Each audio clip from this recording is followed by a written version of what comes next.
আজ সংসদে পাশ হচ্ছে 2026-27 অর্থ বছরের বাজেট, কাল থেকে কার্যকর। জাতীয় স্বার্থকে অগ্রাধিকার বললেন পররাষ্ট্রমন্ত্রী। তিস্তা মহাপরিকল্পনায় ভারতের সাথে সম্পর্ক খারাপ হবে না জানালেন তথ্য উপদেষ্টা। পলাতক হাসিনার বক্তব্য গণমাধ্যমে প্রচার না করার আহ্বান। করাটা অনুচিত, আমি অপরাধ এভাবে বলছি না, এটা অনুচিত এবং আমি আশা করি আমাদের মিডিয়া দায়িত্বশীল ভূমিকা পালন করবেন। মানবতা বিরোধী অপরাধ মামলায় ইনুর রায় ঘোষণা, হত্যা উস্কানির ৮ অভিযোগ। ঋণখেলাপি হওয়ায় আসলাম চৌধুরীর প্রার্থিতা বাতিল। পরবর্তী নির্বাচনের ক্ষেত্রে তিনি যদি সেই অযোগ্যতা কাটিয়ে উঠে যোগ্য হন, তাহলে তো তার তো নির্বাচনে প্রার্থী হওয়ার ক্ষেত্রে কোনো আইনগত বাধা থাকার কথা না। গণতান্ত্রিক রাজনীতিতে ফিরলেও আদর্শ বদলায়নি জামাত।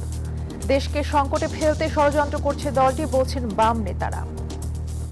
সংসদে তারা বক্তৃতা কিন্তু বলেছেন তারা সংবিধানকে মান্য করবেন, সংসদকে তারা ডিস্টেবিলাইজ করবেন না, কিন্তু বাইরে এসে তারা বলছেন তারা গণঅভ্যুত্থানের ডাক দিচ্ছেন। মুস্তাফা মনোয়ারের মরদেহ শহীদ মিনারে, সর্বস্তরের শ্রদ্ধা। যা দিয়েছেন অনেক দিয়েছেন, এর প্রতিদান আমরা দিতে পারবো না। বিটিভি প্রাঙ্গণে প্রথম জানাজা সম্পন্ন, বনানী কবরস্থানে দাফন। যুক্তরাষ্ট্র ইরানের সম্ভাব্য বৈঠক নিয়ে ধোঁয়াশা, প্রতিশ্রুতি পালনের ওয়াশিংটনকে তেহরানের শর্ত, গাজা লেবাননে ইসরায়েলি আগ্রাসন। স্বাগত নিউজ 24 সংবাদে আপনাদের সাথে আছি তাসনিম অর্থী। দেখছিলেন বিআরবি কেবল সংবাদ শিরোনাম। জাতীয় সংসদে নতুন অর্থ বছরের বাজেট পাশ হচ্ছে আজ। নতুন এই বাজেটে বিভিন্ন বিষয়ে বড় পরিবর্তন আনা হচ্ছে বলে আভাস মিলেছে। আর বাজেট পাশ হলে আগামীকাল থেকে তা কার্যকর হবে। সংসদে আলোচনায় পররাষ্ট্রমন্ত্রী বলেন, জাতীয় স্বার্থকে অগ্রাধিকার দেওয়া হয়েছে এবারের বাজেটে। বলেন, বাংলাদেশের কূটনীতির মূল লক্ষ্য এখন সবার আগে বাংলাদেশ। আর আইনশৃঙ্খলা পরিস্থিতির আরও উন্নয়নে কোনো রাজনৈতিক পরিচয়কে প্রাধান্য দেওয়া হবে না বলে জানান স্বরাষ্ট্রমন্ত্রী। এর আগে গতকাল কয়েকটি গুরুত্বপূর্ণ সংশোধনী সহ অর্থ বিল পাশ হয়েছে। আবাসন খাতে বিনা প্রশ্নে কালো টাকা বিনিয়োগের সুযোগ বাতিল সহ বেশ কিছু সংশোধনী ছিল অর্থ বিলে। গেল 11 জুন সংসদে 2026-27 অর্থ বছরের প্রস্তাবিত বাজেট উত্থাপন করেন অর্থমন্ত্রী আমির খসরু মাহমুদ চৌধুরী। টাকার বিপরীতে বৈদেশিক মুদ্রার বিনিময় হার ওঠানামার কারণে প্রকৃত ব্যয় বৃদ্ধির হার আরো কম হতে পারে, যেটা আমরা সম্পূরক বাজেট পাশ করার সময় দেখেছি কয়েকদিন আগে। জনগণের প্রত্যক্ষ সহযোগিতা ছাড়া কোনো দেশে আইন শৃঙ্খলা পরিস্থিতি উন্নয়ন হয় না। সেই জন্য সামাজিক মোটিভেশন দরকার, রাজনৈতিক দলগুলো সেরকম সচেতনতা বৃদ্ধির জন্য কাজ করা দরকার। আমরা সংসদে যেভাবে সবাই আলোচনার মাধ্যমে কোঅপারেশনটা পাচ্ছি, আশা করি আপনারা সবাই সংসদের বাইরেও আইন শৃঙ্খলা পরিস্থিতি উন্নয়নের জন্য সেই কোঅপারেশনটা বজায় রাখবেন।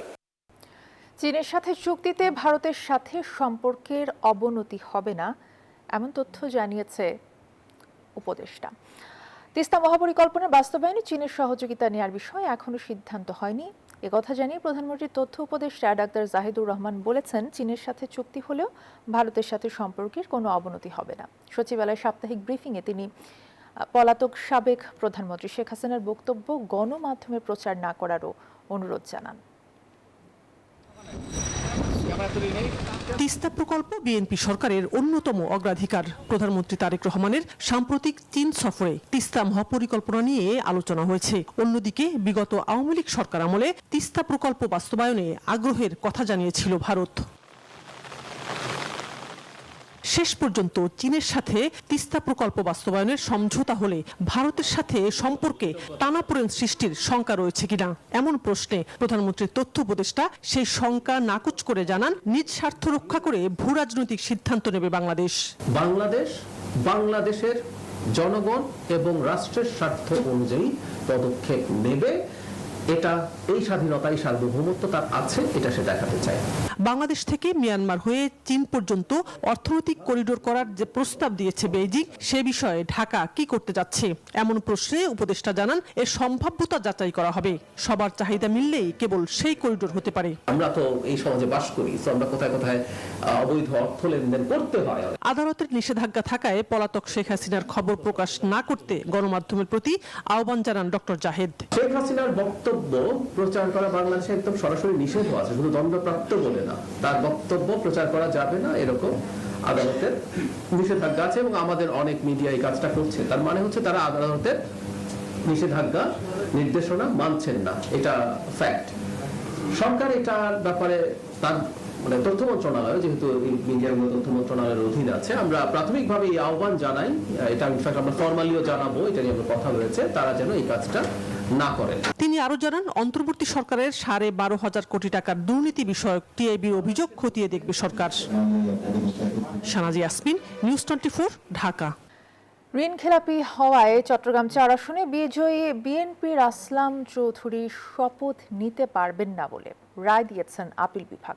অ্যাটর্নি জেনারেল বলেন, সর্বোচ্চ আদালতের সিদ্ধান্ত সব নাগরিকের মেনে নিতে হবে। নতুন করে নির্বাচন হওয়ার সম্ভাবনা আছে জানিয়ে তিনি বলেন, প্রার্থী হতে পারবেন আসলাম চৌধুরী। ত্রয়োদশ জাতীয় সংসদ নির্বাচনে চট্টগ্রাম 4 আসনে আসলাম চৌধুরীকে মনোনয়ন দেন বিএনপি। মনোনয়নপ্রাপ্ত বিএনপি প্রার্থীদের মধ্যে সবচেয়ে সম্পদশালী ছিলেন আসলাম চৌধুরী। তবে ঋণখেলাপির বোঝা মাথায় নিয়েই তার প্রার্থিতা বৈধ ঘোষণা করেন নির্বাচন কমিশন। তবে তার প্রতিদ্বন্দ্বী প্রার্থী এই ইস্যু নিয়ে উচ্চ আদালতে যান।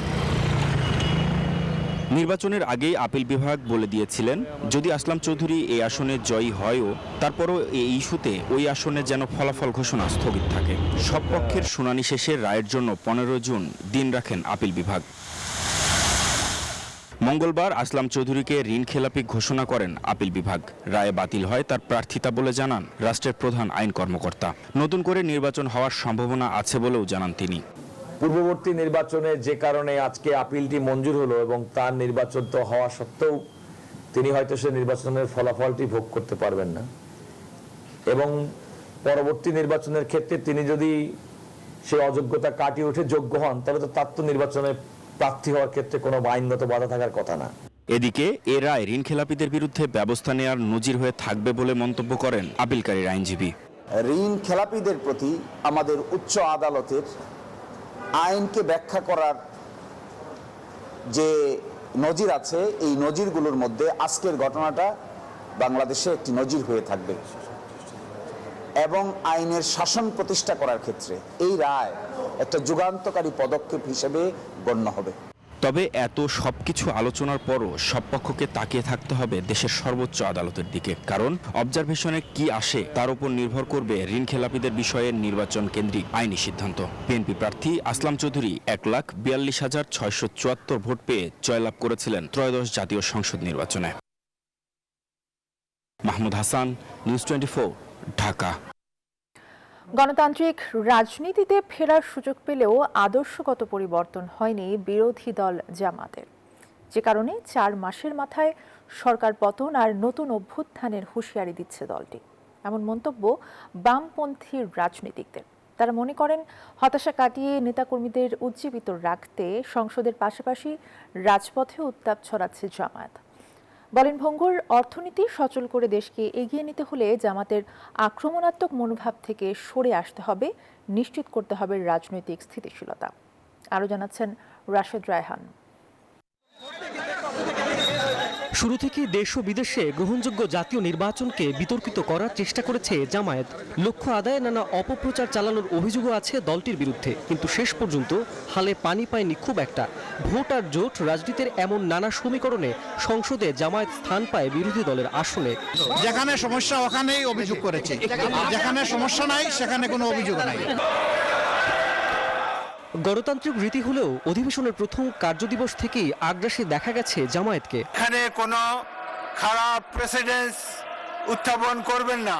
কেবল সংসদ নয়, রাজপথেও সরকার পতনে জোরালো হুঙ্কার হুঁশিয়ারি দিচ্ছেন জামায়াত নেতারা।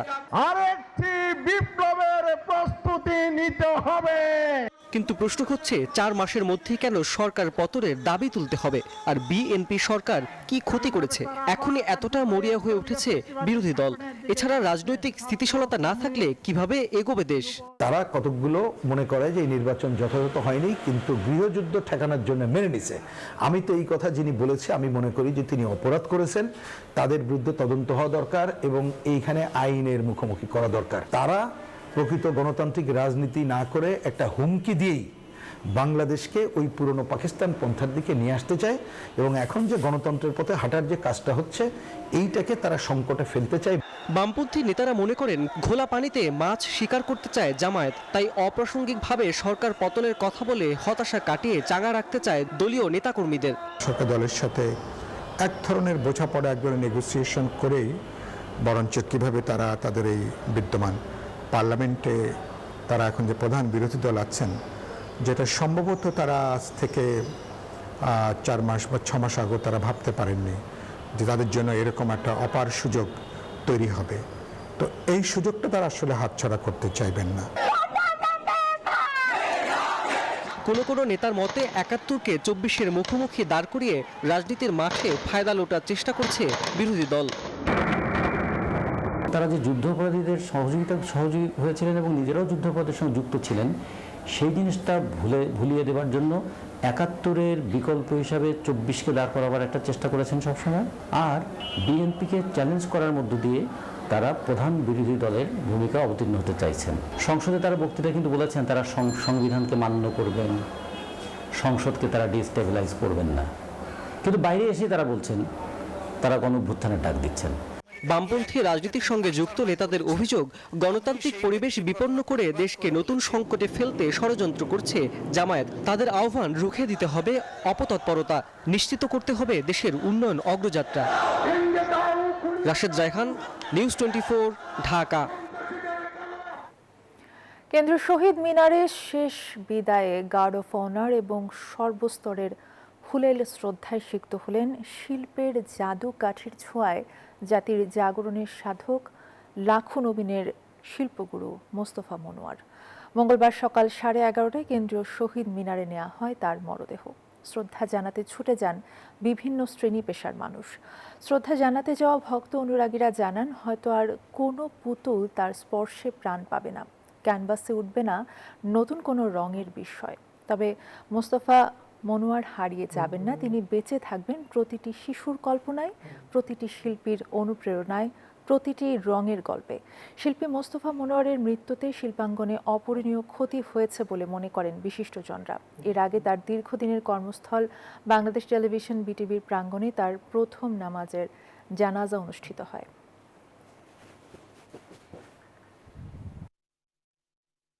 এ বিষয়ে আরও জানাতে আমাদের সাথে যুক্ত হচ্ছেন সহকর্মী আরিফুল ইসলাম।